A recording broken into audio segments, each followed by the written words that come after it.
ഒരുപാട് ഓപ്പർച്യൂണിറ്റീസ് എനിക്ക് തമിഴിൽ തെലുങ്കിൽ രവി തേജയുടെ ഒരു പടം വന്നു. ആ പടത്തിൽ എനിക്ക് അത്യാവശ്യം അതിൻ്റെ അകത്തൊരു സെക്കൻഡ് ഹീറോയിൻ എന്ന് വെച്ചാൽ ഒരു വില്ലത്തി ക്യാരക്ടറാണ്. അപ്പോൾ അതിൻ്റെ അകത്ത് ആ ക്യാരക്ടർ വരെ എനിക്ക് ഓഫർ ചെയ്തിട്ട് അവരെന്നോട് ചോദിച്ചു ഇതുപോലെ ചെറിയൊരു സംഭവമുണ്ട്. ഞാൻ പറഞ്ഞു എൻ്റെ പൊന്നു സാറേ ഞാനത് സാധാരണ നമ്മുടെ ഇൻഡസ്ട്രിയിൽ കേട്ട് വരുന്ന ഒരു കാസ്റ്റിംഗ് കൗച്ച് അല്ലെങ്കിൽ അഡ്ജസ്റ്റ്മെന്റ് അഡ്ജസ്റ്റ്മെന്റ് എന്നാണ് ആദ്യം പറയാം, അങ്ങനെയുള്ള സംഭവങ്ങളൊക്കെ.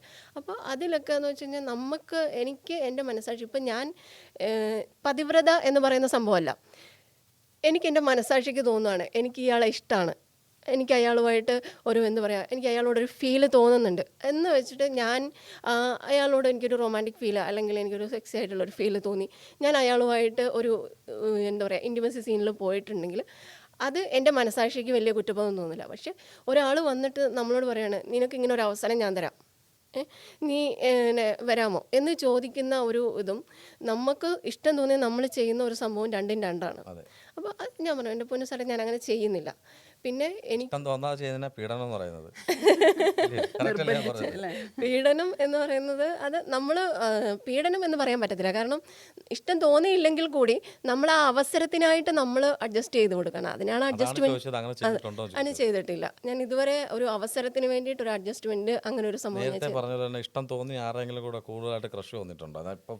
ഒരുപാട് പേരോട് ക്രഷ് തോന്നിയിട്ടുണ്ട്. പക്ഷെ അങ്ങനെ ഒരു ഇൻറ്റിമസി സീൻസിലോട്ടും ഒന്നും പോകുന്ന ഒരു തരത്തിൽ എത്തിയിട്ടില്ല. കാരണം എനിക്ക് എൻ്റെ ഫാമിലി അല്ലെങ്കിൽ എൻ്റെ ഫാമിലിയിൽ ഇന്നതാണ്, എൻ്റെ ഫാമിലിയിൽ ഒരിക്കലും എന്നെപ്പറ്റി മോശമായിട്ടുള്ള ഒരു അഭിപ്രായം. ഞാൻ മോഡലിംഗ് ചെയ്യുന്നു അല്ലെങ്കിൽ അവൾ എക്സ്പോസ് ചെയ്യുന്നു, അവൾ ചെറിയ തുണി കൊടുത്തിട്ടുള്ള ഒരു പ്രൊഫഷനാണ് അവൾ ചെയ്യുന്നത് എന്ന് പറയുന്നത് എനിക്ക് അത്ര വലിയ ഒരു സംഭവമായിട്ട് എനിക്ക് തോന്നിയിട്ടില്ല. കാരണം അതെൻ്റെ പ്രൊഫഷനാണ്. ഇപ്പം ഞാൻ ഇച്ചിരി എക്സ്പോസ് ചെയ്ത് എൻ്റെ ശരീരഭാഗങ്ങളിൽ എവിടെയെങ്കിലും കണ്ടെന്ന് പറഞ്ഞുകൊണ്ട് എനിക്കൊന്നും സംഭവിക്കാനില്ല എൻ്റെ വീട്ടിൽ. അതേസമയം എന്നെ ഒരാളെയും കൂടെ ഇന്നടത്ത് വെച്ച് കണ്ടു അല്ലെങ്കിൽ ഞാനും ഒരാളും കൂടെ ഇന്ന ഇതിൽ നിന്ന് വരുന്ന കണ്ടു എന്ന് പറയുന്നത് എന്നെ സംബന്ധിച്ചിടത്തോളം എൻ്റെ ഫാമിലിയെ സംബന്ധിച്ചിടത്തോളം വലിയൊരു സംഭവമാണ്. അത് അങ്ങനെ ഒരു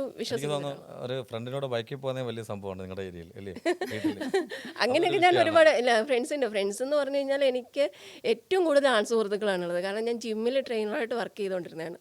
അപ്പോൾ എൻ്റെ ആ ഒരു ജിമ്മിലുള്ള പിള്ളേരെന്നൊക്കെ പറഞ്ഞു കഴിഞ്ഞാൽ ഞാൻ അവന്മാരെയും കൂട്ടിക്കൊണ്ടാണ് അവിടെ എക്സിബിഷൻ നടക്കുന്നിടത്താണെങ്കിലും എന്താ പറയുക എല്ലായിടത്തും അമ്പലങ്ങളിലും എല്ലാം അവന്മാരാണ്. അതിന് ഞങ്ങളുടെ നാട്ടിലുള്ളവരൊക്കെ പറയും ഞാൻ ബോഡി ഗാർഡായിട്ട് കൊണ്ട് നടക്കണേ അവന്മാരെന്ന്. അതുപോലെ ഞങ്ങൾ ആമ്പിള്ളേർ ഏറ്റവും കൂടുതൽ ഫ്രണ്ട്സ് ആയിട്ടുള്ള ഒരു ആളും കൂടിയാണ് ഞാൻ. ഒരു ക്വസ്റ്റ്യൻ ഫണ്ണിയായിട്ട് ചോദിക്കാം, അത് ചോദിക്കട്ടെ? വേറൊന്നുമല്ല, ഇപ്പം ഈ ഷോർട്സ് ഒക്കെ ഇട്ട് ഫസ്റ്റ് എടുത്തെന്ന് പറഞ്ഞു, അപ്പം നാട്ടുകാർ തള്ളിപ്പറഞ്ഞു വീണ്ടും തള്ളിപ്പറഞ്ഞു എന്ന് പറഞ്ഞു. പക്ഷേ ഈ ഷോർട്സ് ഇട്ട് കണ്ടിട്ട് രാത്രി വന്ന് കഥകി മുട്ടുന്ന ബിരുദന്മാരുണ്ടായിരുന്നു, അല്ലെങ്കിൽ രാത്രി മെസ്സേജ് അയക്കുന്ന ബിരുദന്മാരുണ്ടായിരുന്നു? കഥകി മുട്ടുന്ന നമുക്ക് മെസ്സേജ് വരുന്നെന്ന് പറഞ്ഞു കഴിഞ്ഞാൽ കഥകി മുട്ടുന്ന ഞാൻ നാട്ടുകാരനാണ്, എന്നെ മനസ്സിലായോ, ഇത്രയും സുന്ദരിയായിരുന്നു, അല്ലെങ്കിൽ ഇങ്ങനെയൊക്കെ ചെയ്യുമായിരുന്നു പൂർണ്ണ ഉത്തരവാദി ഞാൻ തന്നെ.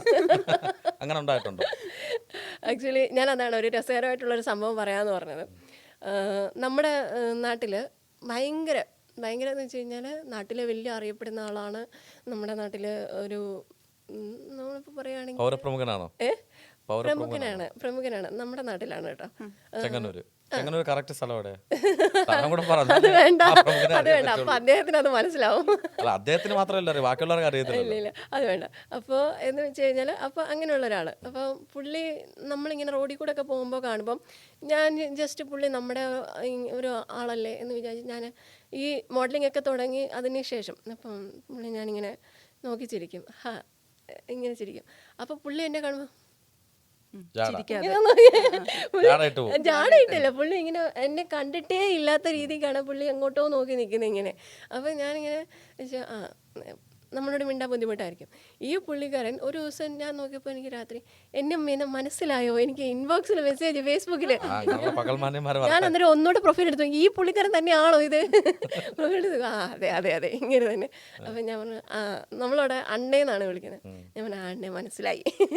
അപ്പോൾ ആണോ ഫോട്ടോസൊക്കെ അടിപൊളിയാണ് കേട്ടോ. ഞാൻ പറഞ്ഞു ശരി താങ്ക് യു. പക്ഷെ ഞാൻ ഇങ്ങനെയൊന്നും ഉദ്ദേശിച്ചില്ല കേട്ടോ. ഞാൻ പറഞ്ഞു പിന്നെ എന്താ ഉദ്ദേശിച്ചേ? അല്ല ഞാൻ അങ്ങനല്ല ഞാൻ പറഞ്ഞേ. പുള്ളി ഭയങ്കര ഉരുണ്ട് കളി, പിന്നെ പുള്ളി ഭയങ്കര ഒരു എന്താ പറയുക ഒരു വേറൊരു ലെവൽ സംസാരം.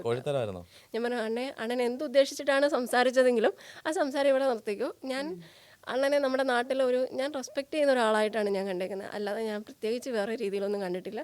അതുകൊണ്ടാണ് എന്നെ ഇവിടെ വെച്ച് നിർത്തുന്നതായിരിക്കും നല്ലതെന്ന് പറഞ്ഞു. അപ്പോൾ അത് കഴിഞ്ഞ് പിന്നെ എന്നോട് ഭയങ്കര റെസ്പെക്റ്റാണ്. അത് പറഞ്ഞതിന് ശേഷം എങ്ങനെ നോക്കുന്നേ കാണിച്ചേ ഒന്നുകൂടെ ഒന്ന് കാണിച്ചോട്ടെ, ക്യാമറ നോക്കുന്നത് കാണിച്ചാ അണ്ണന്റെ നോട്ടം ഇൻബോക്സ് കൂടെ ഒന്ന് ആലോചിച്ച് നമ്മൾ പുള്ളിനെ കാണുമ്പോൾ നമ്മളൊരാളെ നമ്മുടെ നാട്ടിലുള്ള ഒരാളെ നമ്മളിപ്പോൾ കാണുമോ, നമ്മൾ അറിയാം. അപ്പോൾ ഞാൻ ഈ പുള്ളിക്കാരൻ നമ്മൾ നോക്കുന്ന കാണുമ്പോൾ പുള്ളിക്കാരൻ നമ്മളെ നോക്കി നിൽക്കുമായിരിക്കും. പെട്ടെന്ന് വേറെ സൈഡിലേക്കൊക്കെ ഇങ്ങനെ ഒരു ആക്ച്വലി എന്താ സംഭവം എന്നറിയോ, ഞാൻ അണ്ണന്റെ കാര്യം പറയാ, വേറെ തെറ്റിദ്ധരിക്കണ്ട. അണ്ണൻ നോക്കിയത് മുഖത്തായിരിക്കത്തില്ല, പെട്ടെന്ന് ഹാസി നോക്കിയപ്പോഴത്തേന് കണ്ണ് മാറ്റാൻ പറ്റിപ്പില്ല. അതുകൊണ്ടാണ് വേറെ രീതിയിലേക്ക് പരതി പോയത്. അതുകൊണ്ടായിരിക്കാം. അണ്ണ നമസ്കാരം.